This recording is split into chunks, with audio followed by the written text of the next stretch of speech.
Good evening, everyone, and welcome back to the Brian Crombie Radio Hour on Saga 960. A pleasure of mine to introduce you again to the Member of Provincial Parliament from York South Weston, Faisal Hassan, who has been kind enough to join me before, and he's back to talk about some issues. He's the new Democratic Party member. Faisal, how are you? Welcome to our show. Well, thank you, Brian, and thank you for inviting me again. And fantastic radio. Happy to join you this evening. Thank you. So, first question: have you been vaccinated? Yes, I have. I have fully vaccinated. I've got my first and second vaccinated. And I got to ask you, how do you think Doug Ford's been doing then? Well, I think we had in York South Western a lot of challenges, as you know. It took us 7 months to have our first COVID testing facility, a permanent COVID testing facility. And to this day, we don't have a permanent vaccine location in York South Western, but we have had successful with pop-ups through Women's College Hospital, through West Park Health Center, and Humber River Hospital, and community partners such as the Unisom Health Center and the community Mount Dennis Community Center here in Weston and Lawrence, and also Black Creek community health that has been really working with us here in York South Western. Overall, I say the government has not devoted resources, and also a community like ours that is a frontline, a lot of frontline workers that are essential workers, and that also have been a big issue because many of them cannot afford to stay home because they don't even have basic days. Let's talk about some of the issues that you've been talking about. One of them is reopening and support for small business. How is small business done in York South Weston and across the whole, Toronto GTA area? Well, I think, as you know, small businesses and medium-sized businesses are in the heart of our economy. Especially if we want to economic recovery, we need to support them. So many small and medium-sized have been denied, as you know, Brian, the Ontario Small Business Support Grants due to the program being riddled with technical issues, errors, and exclusions to eligibility. And this is also, we've also heard many businesses that could not access the funding because they were deemed ineligible or were eligible but had issues with their application and could not reach anyone from the government to provide clarity and assistance. And this is also, as you know, many businesses such as the dry cleaners to this day are not eligible to these supports. So some businesses are, even though they were open early on, but they have struggled really. And I have many cases here, even those businesses that are eligible to this day have not received those supports at this moment. Also, there are also a lot of taxi drivers who are also small businesses. They don't also qualify this support, small business grant supports for this government. So what do you think is going to happen to our main streets? Are they going to be devastated with bankruptcies? And well, I mean, a government priority should be supporting our main safe main street. And as you know, the NDP has called on the government to fix the programs, many to provide a third round of funding to all small and medium businesses in the province that are struggling in the pandemic. Specifically, our plan call for a vastly improved third round of Ontario small business support grant payments. The NDP is calling for a round of small business grant that is open to any business that has experienced revenue decline in the third wave compared to a pre-pandemic. Also, 1,000 tourism and local restaurant tax credit, the Travel Ontario tax credit bill that, you know, my colleague from Niagara Falls, Wayne Gates, have proposed his bill giving families 1,000 tax credit to travel in Ontario, including at restaurants, hotels, and outfitters and attractions, and targeted reopening support for also personal care and service-based businesses, such as, you know, personal care businesses like salons, service industry, businesses like restaurants need access to a safe reopening grant to guarantee they can afford public health protections, and also access to forgivable loans. Businesses may need to access to capital to reopen and drive economic recovery. It's very essential, it's very important, mainstream. Many of them might not be able to come back, and our proposal and our ideas is to put front and center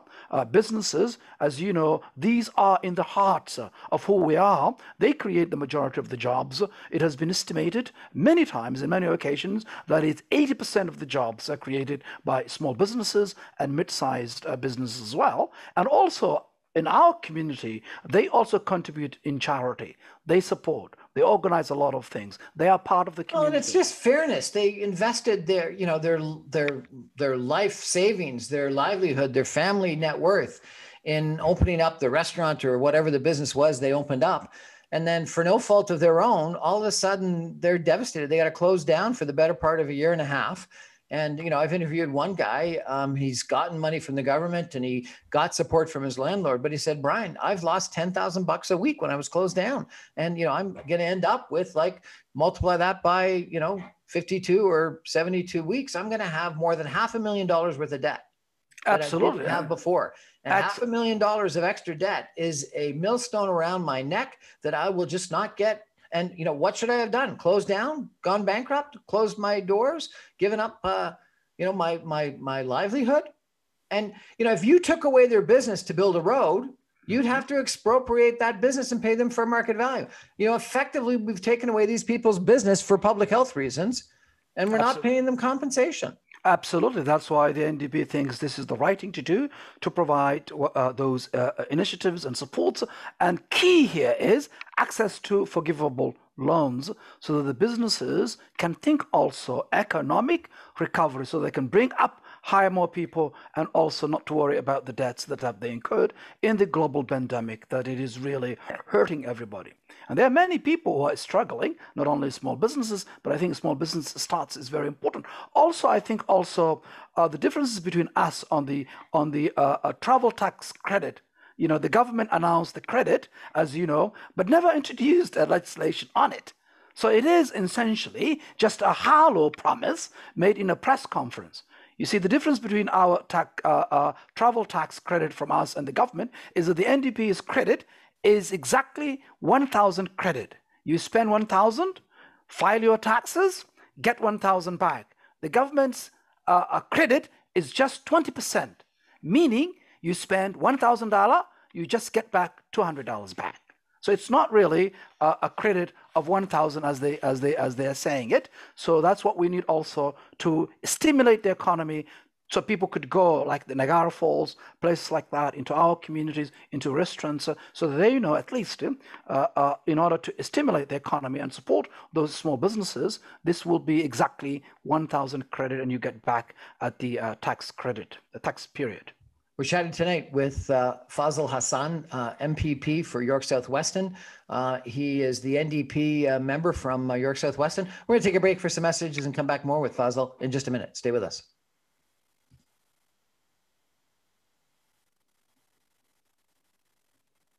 Welcome back to the Brian Crombie Radio Hour. Real pleasure of mine tonight to be re-interviewing Faisal Hassan, who's the member of provincial parliament for York South Weston. He's the NDP member there. And you're a critic, are you not? What are you a critic for, sir? I'm the official opposition's critic for youth opportunities. And as you know, the young people are leaders. They are standing up and fighting for climate change. They're really leaders now. And we need to actually give them a voice and listen to them and provide them opportunities. So that's why I have been appointed, my leader, Andrew Harvard, a youth opportunities critic. I just interviewed a young aspiring politician who said his number one policy was that he wanted the age to start voting reduced from 18 to 16. What do you think of that? Well, I think it's a good idea. I think I have been speaking to young people in many occasions across the province, as early on has been a youth engagement critic, and also now the youth opportunities critic. I mean, even the young people are divided in that. I've met some of them who are saying we are influenced by our parents because we are not yet developed our own sense of who we are at the age of 16. And the others who says, we're able to drive, we're able to make decisions, and also as the youth council, MPP Faisal Hassan's Youth Council, which we've created last year, also have really been engaged. They also, some of them say they're okay with it. Some of them say still, it's too early. So I think it's a good idea to try. There are many nations in the world that have already allowed 16 years of age to have the voting ability. Scotland is one of them, and many other parts of the Western world. So I think it's interesting. The two issues, the two complaints, the two oppositions I hear the most to reducing the age for voting from 18 to 16 is either, people are going to be too influenced by their parents, and so therefore they're going to just vote the same party as their parents. Or the other complaint I always hear is, they're too rebellious and they're just going to vote the opposite of their parents and they're going to be completely different. Well, I think I think if we are allowing to marry at 16, if we are allowing them to drive a vehicle that is a machina that can cause harm, I think they will be able to decide the right things. And that's what democracy is all about. They are all kinds of group influences is already there. I'm not worried about how they're going to vote, but the important things is, I think we have to listen to the young people. And if the young people that's what they want, I think we should be acting about it. And we don't listen to the young people. I think 16, they are in some cases, in some countries, that 16 are already voting, and those experiences also can give us some positive aspect of it. So I think it is an idea that its time have come. I think it certainly is. And, half of, if we've lowered it to 16, half of every student population would vote once before they left high school. And once it's been proven, once you vote the first time, you tend to vote every time thereafter. And so therefore, getting the encouragement of civics class and other people within maybe polls within high schools, such that people vote once before they graduate, at least half of everybody, I think would be spectacular and would change our electoral participation rates fairly dramatically. So I think that the person in charge of youth engagement for the NDP should have that as their number one priority.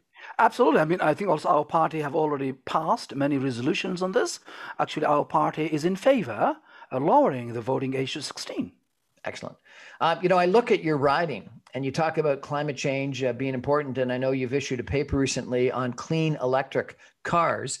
Yep. You've got, I think it's the Barrie train on your east side. You've got the Milton Mississauga train on your south side, and you've got the airport RER and Georgetown GO train on your west side. So you've probably got more trains going through or at least bisecting your riding than almost anyone else. Absolutely. Tell us about the issue of clean electric trains and why it's important to you. Absolutely. Brian, is very important, not only the environment, but also the health of our communities. And these trains that are passing through our community, the Up Express and the Kitchener corridors, they are not clean trains, they are not electric trains, and they are diesel. And think about, Brian, we are the only developed nation in the world that uses diesel trains. And 2004, we're the only developed nation in the world that uses diesel trains. Exactly, that's correct. Really? Absolutely. And this is a shame. And the Liberal government headed then, Kathleen Wynne, when she was campaigning in 2014, came to our communities and many communities and said that they're going to electrify immediately. As you know, the community has been engaged many, many years. They created the Clean Train Coalition. And also they have been fighting for clean trains and electrifications now. And my colleagues and I from Parkdale Hyde Park, Botela Caproce and Devonport Merritt Stiles, and Tom Rakosovich of Humber River Black Creek, we sponsored together a Clean Trains Act now, which simply means electrifying immediately and also creating a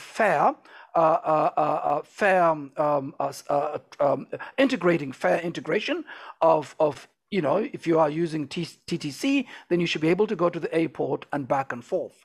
And that is, I think, it's important. It's a priority for us because these trains that are passing our community, not only they're polluting our environment, they're also harming our health. and we've seen the track record of Del Duca. Then he was the transportation minister, and also Glenn Murray and Cutler Wynne also promised to electrify, and they have let us down again and again and again. And that's the record. And also the shame of this government also with dark Ford conservatives, they haven't electrified. And this is also another urgent issue that this bill will give us that opportunity to just do that.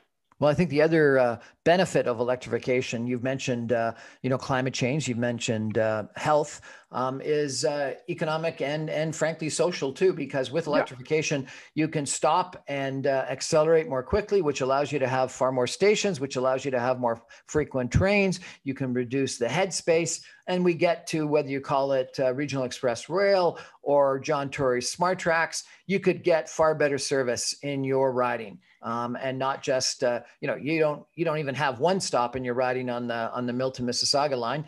You got one stop on the Georgetown line at Weston, and you don't have any stops on the Barrie line. So I'm not sure why. And Smart Tracks or RER would give you a few stops, which would allow your people to get to work and get to jobs and get to school and get to socialize. Exactly. So that's an excellent case, and I think we have an opportunity to just do that. The remaining of this Parliament session to move quickly and achieve immediately. What are some other issues that you're really focused on? One of the ones that I've read is that you were worried about seniors and long-term care. Tell me about that issue. Yes, I think seniors, as you know, what the military have revealed has been disaster, and we need to fix this to make sure that the seniors have at least 4 hours of daily care of service, and that is not to wait another 5 years from now, but to implement them right now, and also to tackle the issue of profit maximization on the backs of our seniors. We cannot afford, Brian, to make money on our elderly seniors on their back. So we have to also remove profit out of the long-term care so that we can actually focus care and service, because we owe it to our seniors. And, this long-term care has been an incredible tragedy. Absolutely. And you're saying profit is one of the issues, not enough care is one of the issues. One of the other issues was the use of part-time contract laborers that went from home to home to home. And after SARS, there was a judicial inquiry that came back and said that was one of the biggest mistakes. And we had to have better paid full-time workers within seniors' homes that wouldn't go from place to place to place, and therefore wouldn't be at risk of taking that virus from one spot to another. And it was never implemented. In fact, anything, it went the opposite direction. Do you think that's something that we should be looking at again? Absolutely. I think what we need to do is to pay them well so that personal support workers are trained, so that they are proficient and they can work one place, so that they can work one location and have less numbers of seniors, so that they could actually do a better service, and they will be also satisfied in terms of compensations, and they will do a fantastic job. I think that's what we need to do to raise their wages and to make it a profession that's worthy of actually earning a living. And that way, I think that will also strengthen and support our seniors' living conditions. Absolutely. Tell me about affordable housing. Your riding has had gentrification down in the south by the stockyards. It's had gentrification around the GO train at Weston, the Weston GO. Can you still afford to live in Toronto? Well, I mean, not at all. It's very difficult. As you know, my riding is home to many essential frontline workers who did not have the luxury of working from home during the pandemic. Many were crowded about getting sick.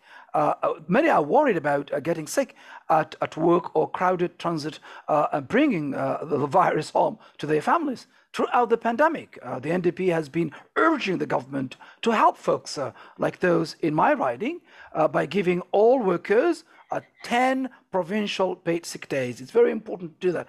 And in terms of housing now, these frontline workers can't even afford a place to live, and sometimes they're working many places, many locations. And if this trend continues, Brian, no one can afford a community in which you grew up, a community in which you were born into. You cannot afford any place, anywhere to actually live, and we need to tackle this. And that's why my leader have proposed a housing plan that also tackles and deals with the speculators, flippers, and these billionaires who are just making and driving the ordinary people the ability to own a place. They can call home. And I think we need to fix this housing. And Brian, this problem with housing started with 1994 when John Chrétien and Martin was governing in Canada. They said that housing, they have nothing to do with housing completely. So they downloaded completely into provincial jurisdictions. And what do the Mike Harris and Ernie Eves and Dalton McGuinty and Cotton Wynne do? They just download it to municipalities. And continuously, that has also created a huge problem. And this unaffordability issue is affecting everybody. And we see now these flippers and speculators, we have to crack them down, and we have to really make sure that people can afford and young people can dream a place of their own.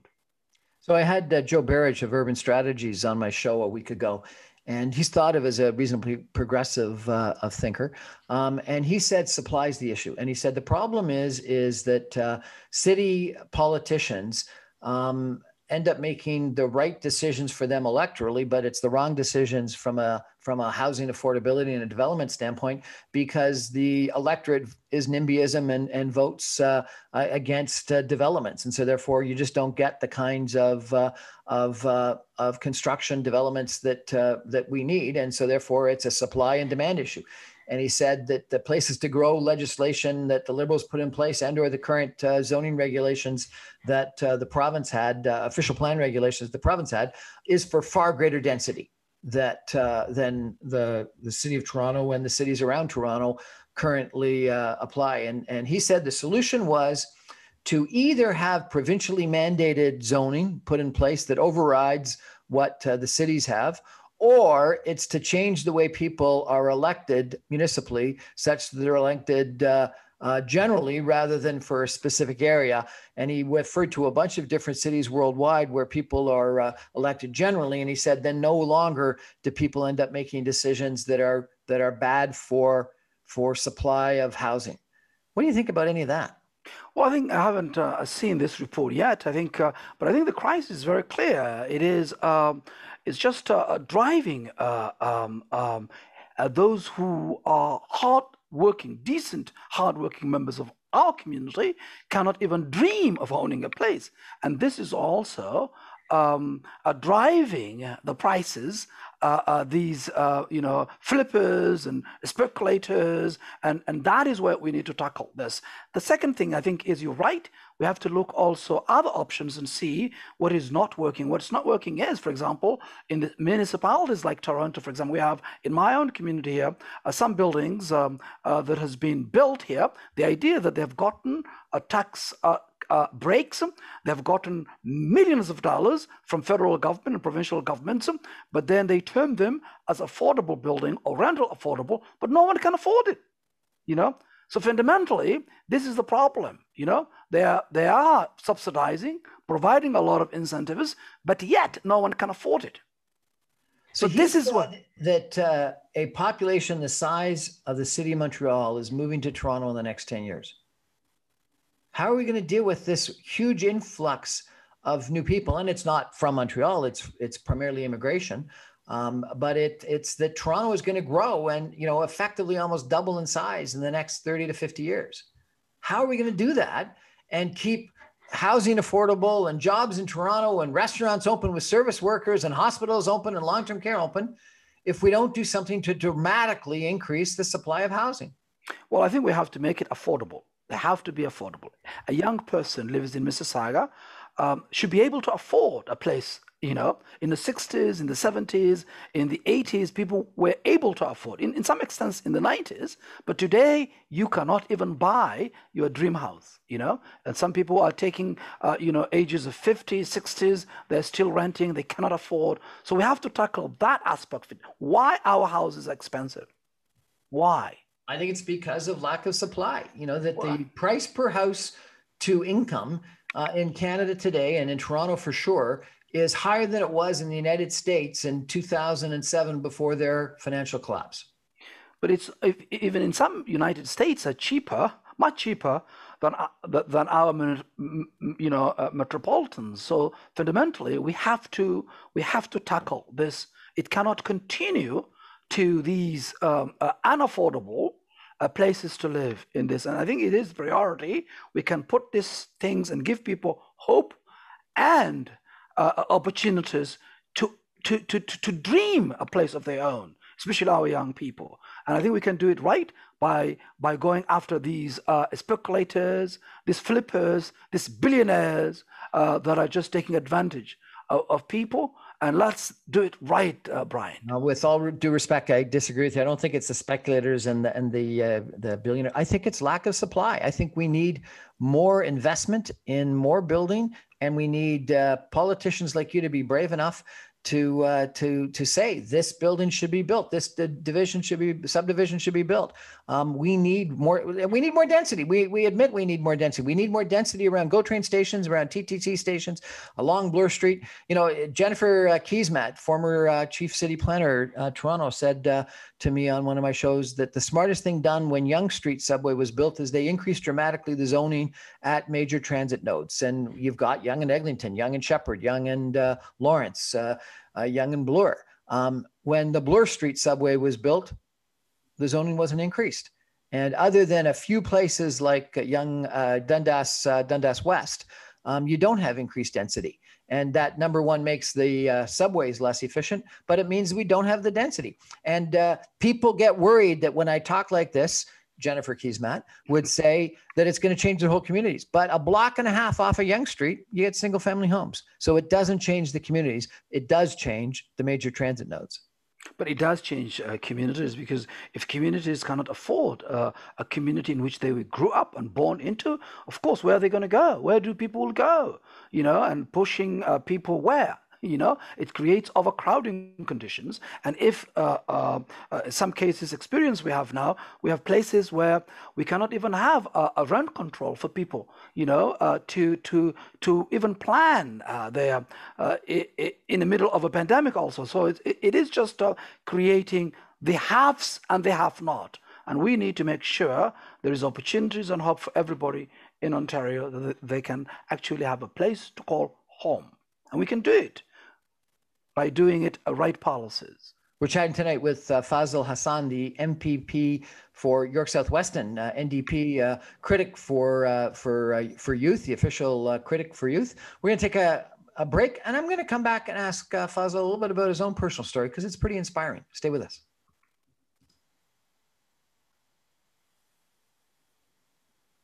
Welcome back to the Brian Crombie Radio Hour, Saga 960. We're chatting tonight with Faisal Hassan. He's the MPP for York South Weston.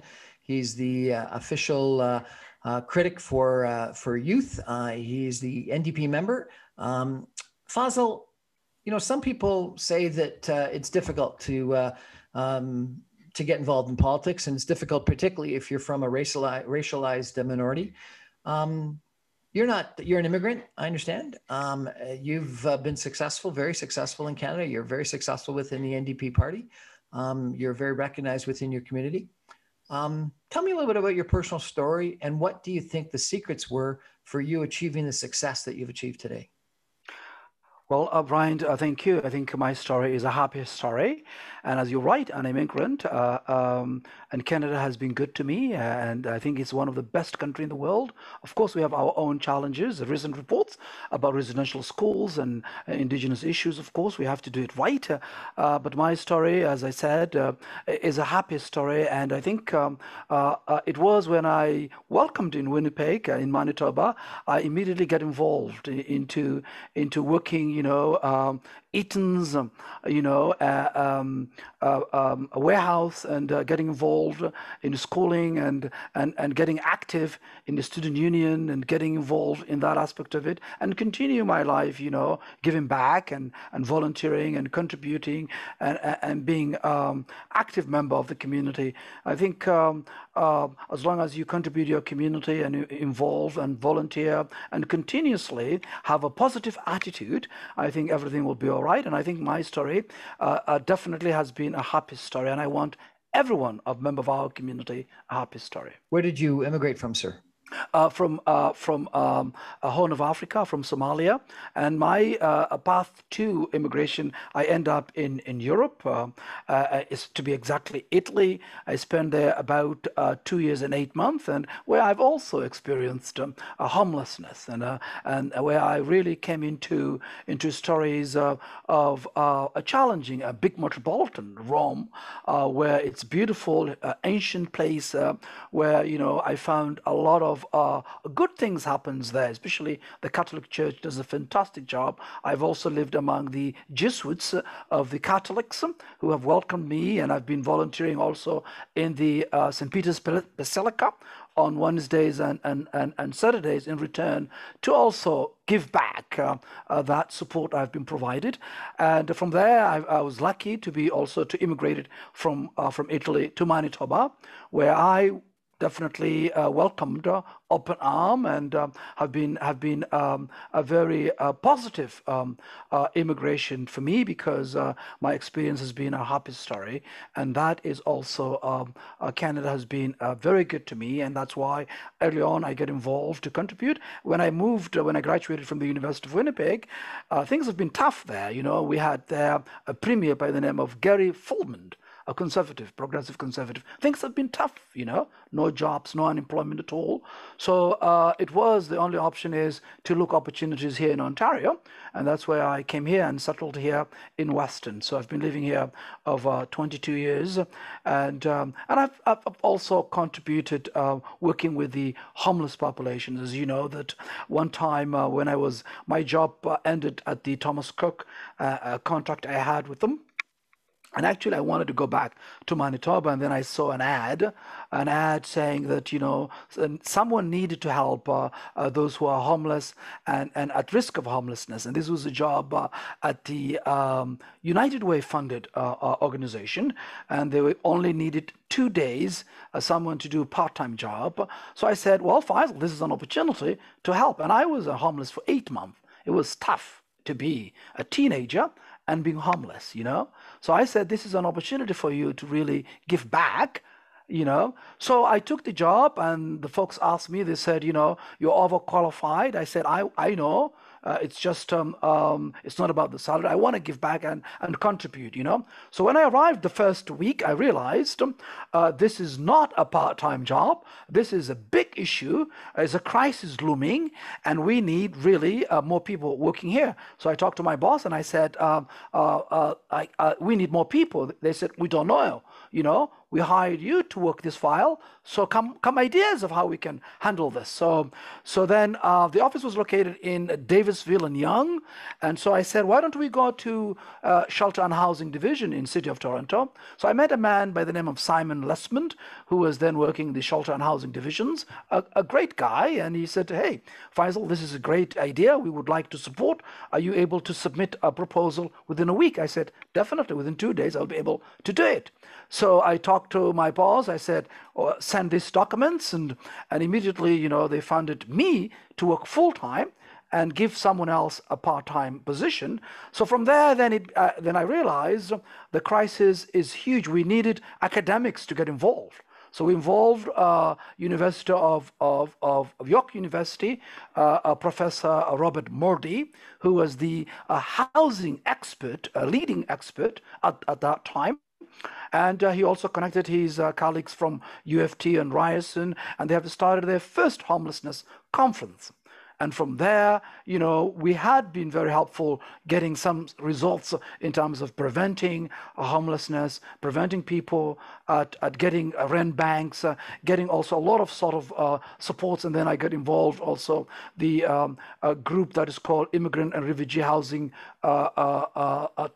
Task, which also thinks about how to also help those immigrants and refugees who are coming to Canada. And one of their project is which I was proud also to contribute, was the first contact. An idea came from that group, which I was a part of. That there was a story about when refugees and immigrants come to port of entry. People were taking advantage of them. So provide information right on early on at the port of entry, such as airports and a lot of providing them information where they could go, refugee shelters, other services that are available to them. And that was a brilliant idea. So that also allows to also document who's coming, where they're going, and so that you can transition to them to housing and support services. So from there, I was noticed many politicians. I was asked to participate forums to talk about housing issues and so forth. And then from there on, I was also in 2007 a member of the provincial parliament, was elected from the NDP in my community, and he knew my work, so he approached me asking to work on the housing file in the constituency office as a constituency assistant. And there then I have hired to work at the constituency office in my riding here in York South-Western. So then from there, and then he won the by-election, but he lost the general election. And that was a big, so I realized that 8 months, the work he has done was excellent. So I said, how can I help? So he has been keep running, and he has been keep losing the elections, but I've been helping him and standing with him all the way through there. And then it came 2011. The election of the Orange Wave with Jack Layton, and he was elected member from York South-Western, and he asked me also to work at the constituency office, where I then get to know the community and supporting in that provincial, federal jurisdictions from there on. And in 2015, I decided to put my name forward because I have been involved behind the scene, getting things through the riding associations, through the as a constituency assistant. And 2014, I ran for the nomination in the Etobicoke North to run for a seat for the House of Commons. It wasn't successful. And then definitely then I ran again here provincially in 2018, where I was successful. Quite the story, and very resilient with as many attempts as you had, both supporting other people as well as yourself and running before you ran. And, the story goes that what was it? Lincoln ran 6 times and only won the last time he ran, or something like that. So successful politicians have to have perseverance, don't they? Absolutely, and I think that's also something I could learn. My farmer boss, he is brilliant in terms of his strategy, but he also have a vision of keep running, and that's also gives also people like supporting in that also a motivation. There is that hope of actually taking back, and eventually we have taken back, and that work pays off for us to win again in 2018 here in York South-Western as the first general election, NDP election we've won here in 2018 for many, many years, as a matter of fact. So the next provincial election is less than a year away? Correct. It's going to be in June of 2022. June 2nd, yep. I think that, historically, in the last little while, Doug Ford was not doing well in the polls and then did extremely well in the polls. And now I understand that it's close between the Conservatives and the Liberals, and the NDP have dropped to 3rd place. Is that not true? Say it again. In the polls right now, it's Conservative, then Liberal, then NDP in the placement in the polls. Is that not true? No, I mean the polls I've seen it's neck and neck with the Conservatives and the NDP at the moment. And I think, as you know, the Liberals have a track record. As you know, their leader, Stephen Del Duca, is not known in the community, and he has been the transportation minister, who has also been responsible much of the electrifications, as we just talked about the clean trains. And their record is very clear. They had 15 years, to do, and we talked about the long-term care. They have also continued privatizations of that. We have seen also the privatizations of hydro, as well. So I think we need not from bad to worse. We need a real change and change for the better. And the NDP will be able to deliver, and headed by Andrew Horvath would be a perfect premier. So some people thought that her best chance was the last election. In fact, I was in a restaurant just a couple of days after Patrick Brown had left his leadership position, and people were congratulating her as the probable next premier. Why didn't the NDP win the last election? Well, I think the only we didn't win the last election is that Kathleen Wynne, in the middle of the election, says, "Don't give the NDP any votes. Give us some seats." And that created some folks think that the Liberals had a chance, and that created dividing the progressive votes. And I think now the progressives have seen what has happened, so we have to come together and united front to form an NDP government for the first time. I was with my leader last week. She's fired up. She's ready to lead. So we have to come together as progressive voters. So do you support a unification of the NDP and the Liberal Party? Well, you see, the Liberal Party is a party that campaigns from the left in general elections and governs from the right. You know, they are more closer with the conservative ideology, where, you know, privatizations of our healthcare, you know, hydro and so on and so forth. I think we need the next election, June 2nd, to have a strong mandate for the NDP to win, and win big, so that we can solve these problems. The Liberals had a chance for 15 years to govern this province. Dalton McGuinty, we've seen their broken promises. We've seen Kathleen Wynne. And I think this is an opportunity to try something different, but not doing the same things again and again and expecting the same different results. Yeah. So you think Andrew Horvath's got a chance of winning 10 months from now? Well, I mean, I told you I was last week in Scarborough, where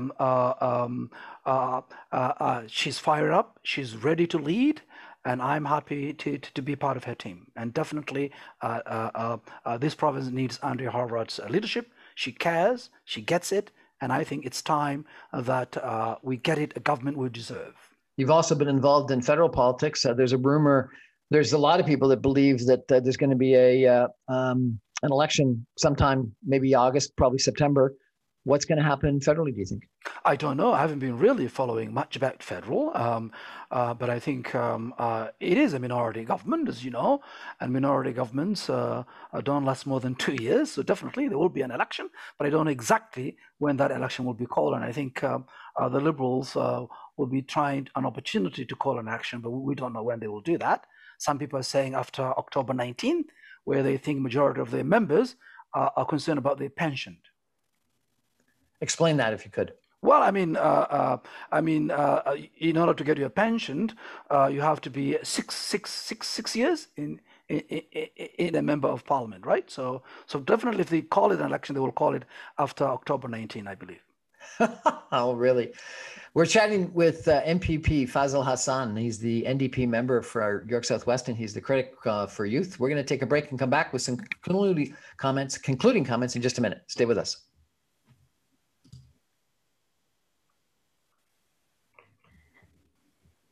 Welcome back to the Brian Crombie Radio Hour on Sagan and 60. We're chatting tonight with Faisal Hassan. He is the NDP member of Provincial Parliament for York South Weston. Faisal, I had the opportunity to interview you about a year ago, and we talked about Black Lives Matter and anti-Black racism and a lot of the protests that were happening and the murder of George Floyd. And I remember you saying something, I'm going to paraphrase here because it was a year ago, but I remember you saying something that you were encouraged by the attention that Black Lives Matter and the anti-Black racism and the racism protests had generated, and that it was both Blacks and whites that were, particularly youth, but both Blacks and whites that were participating in the protests. I want to ask you two questions, if I could. How do you feel today about what happened a year ago? Did it die out, or did it actually create change? And second of all, how do you feel about what's been uncovered with all these unmarked graves at residential schools? And, even in the horror of what we're discovering, is the silver lining that it may actually bring attention to an issue that attention needs to be brought to. And, people today are talking more about Indigenous issues than I ever remember in my lifetime. So number one, how do you feel about what happened a year ago? And has there been real change? And number two, would you apply that same sort of positive outlook to the tragedy that we're experiencing with residential schools? Well, I think residential schools.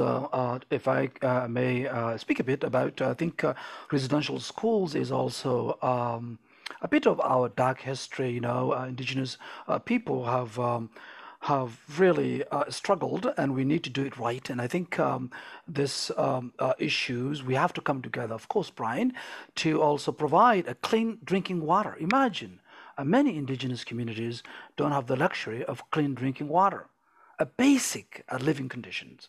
And I think we have a responsibility to do it right. And I think I also echo and stand with Solmo Makwa, our member of our caucus, member of the NDP, member of provincial parliament, call to open up all these books and these residential records from the government and from the churches, and make sure we get the bottom of this, and do it right.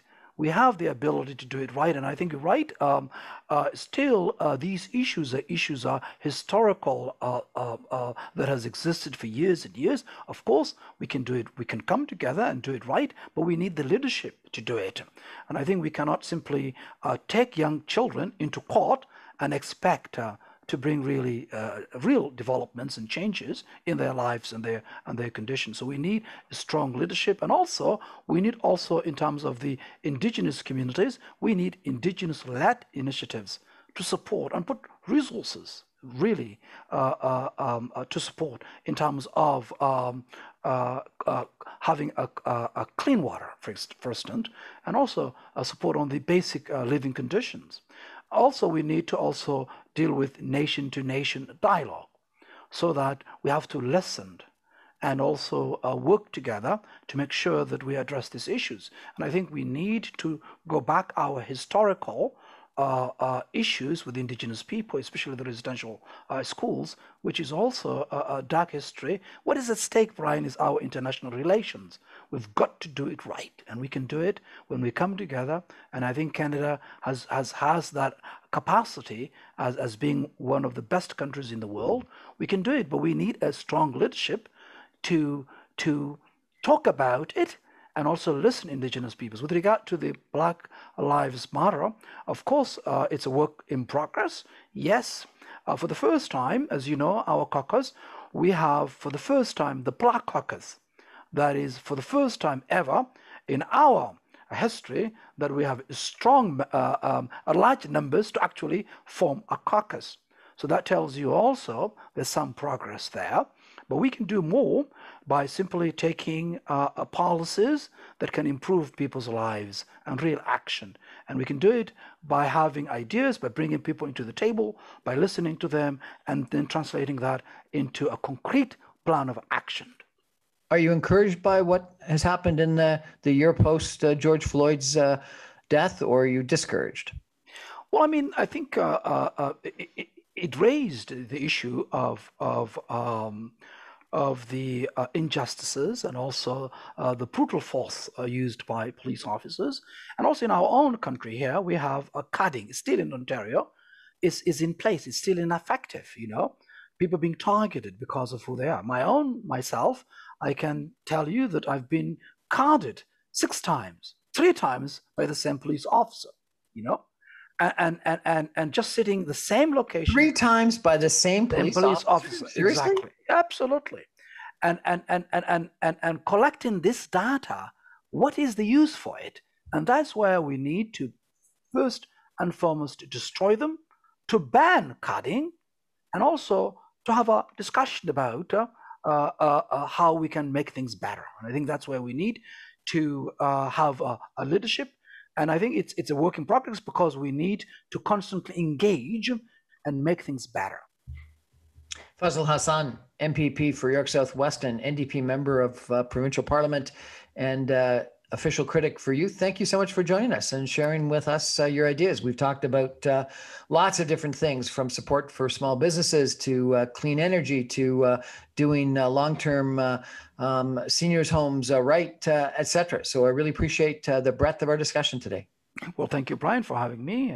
Appreciate it, and thank you for the opportunity. That's our show for tonight. Good night, everybody.